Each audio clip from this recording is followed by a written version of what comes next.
এই বিএনপি সরকার এবারও বাংলাদেশের মানুষের কাছে হাতে হারিকেন ধরিয়ে দিয়েছে যে ডিসেম্বরে কেউ একজন দেশে আসার পরিকল্পনা করছে। আমরা ফাঁসির দড়ি রেডি করে অপেক্ষা করছি। আপনি ডিসেম্বরে আসুন, আর যখনই আসুন ফাঁসির দড়িতে তাকে ঝুলতেই হবে। জাতীয়তাবাদের নামে ব্যবসা করবেন, নিজেদেরকে দেশপ্রেমিক দেখাবেন, অথচ সীমান্ত হত্যা রোধ করতে পারবেন না, পুশিন রোধ করতে পারবেন না। বাংলাদেশের জনগণ আপনাদেরকে তাহলে ক্ষমতায় থাকার ম্যান্ডেট দেবে না। যেই জুলাই সনদের কারণে বিএনপি ক্ষমতায় আসতে পেরেছে, তার সাথেই বিএনপি প্রতারণা করছে। গণভোটের সাথে প্রতারণা করেছে, বিএনপি 31 দফার সাথে প্রতারণা করেছে, বিএনপি জুলাই সনদের সাথে প্রতারণা করেছে, বিএনপি গণতন্ত্রের সাথে প্রতারণা করেছে। আমরা আশা করেছিলাম গণ অভ্যুত্থান পরবর্তী এবারের নির্বাচনের পরে যে সরকার গঠিত হয়েছে, তাদের প্রথম বাজেটে রংপুর বিভাগের প্রতি সুদৃষ্টি সুনজর দেওয়া হবে। কিন্তু আমরা দেখলাম এবারের বাজেটেও বাজেট বৈষম্য করা হয়েছে রংপুর বিভাগের সাথে। এবং রংপুরবাসীর সৌভাগ্য না দুর্ভাগ্য আমি জানি না, এই রংপুর বিভাগের বেশিরভাগ আসন বিরোধী দলের এমপিদের হওয়ার কারণে সেখানে বরাদ্দ পরিকল্পিতভাবে কমিয়ে দেওয়া হয়েছে। রংপুরে কোনো বড় উন্নয়ন প্রজেক্ট রাখা হয় নাই। উন্নয়ন বরাদ্দে এত কোটি কোটি টাকা রাখা হয়েছে, রংপুরে কোনো বিশেষ বরাদ্দ রাখা হয় নাই। বরাদ্দ সব যাচ্ছে বগুড়ার শিবগঞ্জে। গোপালগঞ্জ প্রতিস্থাপিত হয়েছে বগুড়ার শিবগঞ্জ।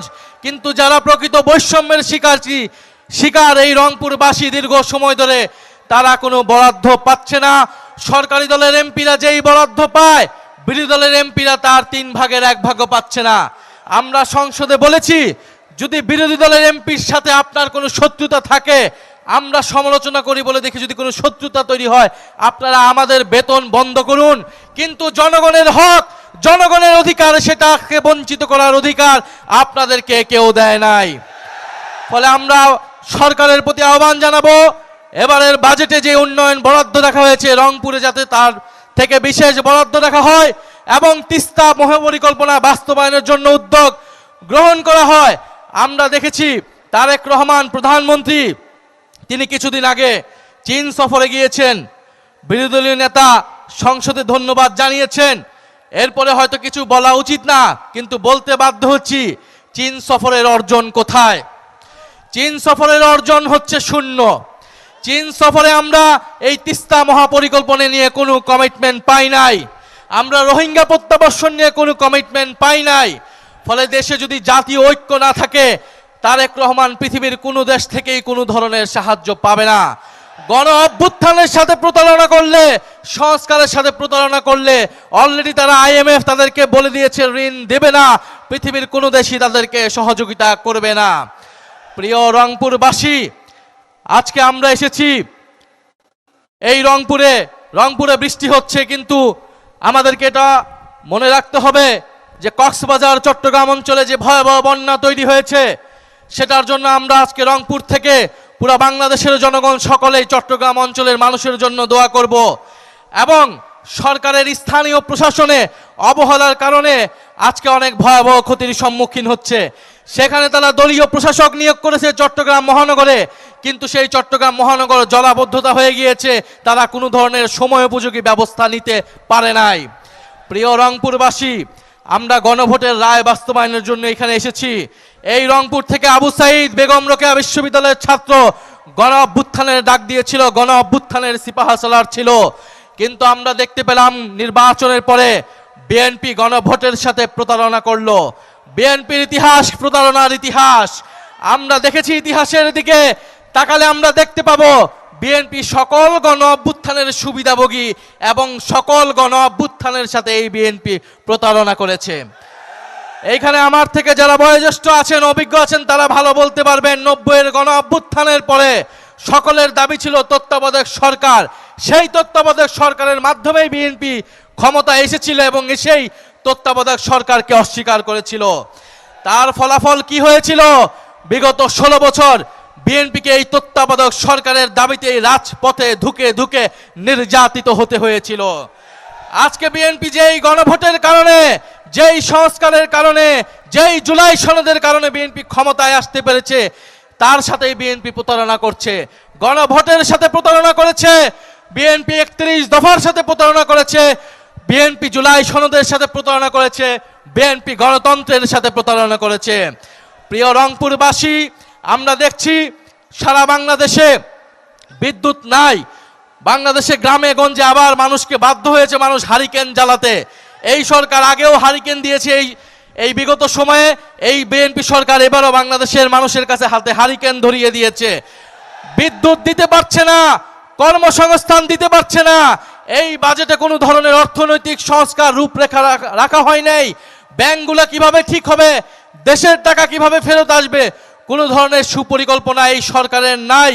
ফলে আমরা বলবো, আপনি এভাবে দেশ চালাতে পারবেন না। দেশ চালাতে অলরেডি ব্যর্থ হয়েছেন, আইন শৃঙ্খলা পরিস্থিতি মোকাবেলায় ব্যর্থ হয়েছেন, কর্মসংস্থান সৃষ্টিতে ব্যর্থ হয়েছেন, সংস্কার দিতে ব্যর্থ হয়েছেন।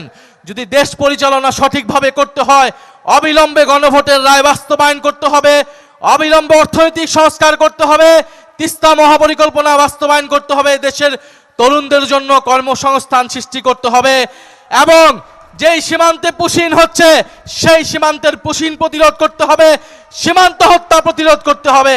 যদি সীমান্ত হত্যা প্রতিরোধ করতে না পারেন, যদি পুশিন প্রতিরোধ করতে না পারেন, তাহলে নিজেদের দল থেকে জাতীয়তাবাদী শব্দটি কেটে ফেলে দেন। জাতীয়তাবাদের নামে ব্যবসা করবেন, নিজেদেরকে দেশপ্রেমিক দেখাবেন, অথচ সীমান্ত হত্যা রোধ করতে পারবেন না, পুশিন রোধ করতে পারবেন না। বাংলাদেশের জনগণ আপনাদেরকে তাহলে ক্ষমতায় থাকার ম্যান্ডেট দেবে না। প্রিয় রংপুরবাসী, আমরা ঐক্যবদ্ধ আছি। আপনাদের উদ্দেশ্যে এটাই আহ্বান, সংসদ এবং সংসদের বাইরে ঝড় বৃষ্টিরও যত প্রতিকূলতা থাকুক, গণভোটের রায় বাস্তবায়নের জন্য, সংস্কার বাস্তবায়নের জন্য আমরা রাজপথে থাকব।